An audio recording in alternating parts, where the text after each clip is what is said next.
ఇది సాలగ్రామ వెంకటేశ్వర స్వామి గుడి. ఇక్కడ తిరుమలలో తాజ్ హోటల్ పక్క సందులో ఉంది. ఇక్కడ విశిష్టత ఏమంటే సోమవారం స్వామివారు శివుడు అలంకారంలో కనిపిస్తారు. మంగళవారం నుంచి బుధవారం వరకు అమ్మవారి అలంకారంలో కనిపిస్తారట.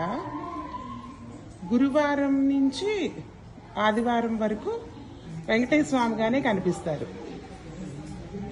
ఇక్కడ విశిష్టత ఏమనగా ఇక్కడ అసలు ధ్వజస్తంభమే లేదు, కానీ ఇదిగోండి ఇక్కడ నీడలాగా ధ్వజస్తంభం కనిపిస్తూ ఉంటది.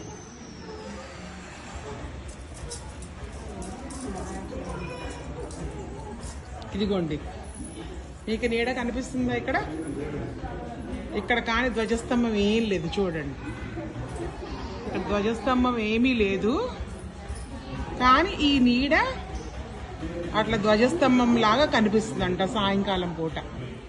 ఇదిగోండి ఇక్కడ ఈ బోర్డు చూడండి, మహిమాన్విత ఛాయా ధ్వజస్తంభం. రోజు సాయంకాలం ఇట్లా ఈ టైంకి కనపడుతూ ఉంటదంట.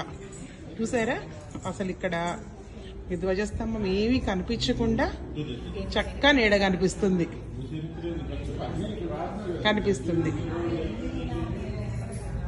ఇదిగోండి ఇక్కడ ధ్వజస్తంభం ఏమీ లేదు, కానీ ఇక్కడ మీకు నీడ కనబడుతోంది. ఇది స్వామివారి మహత్యం అంటారు. ఇదిగోండి నా నీడ కూడా కనబడుతోంది.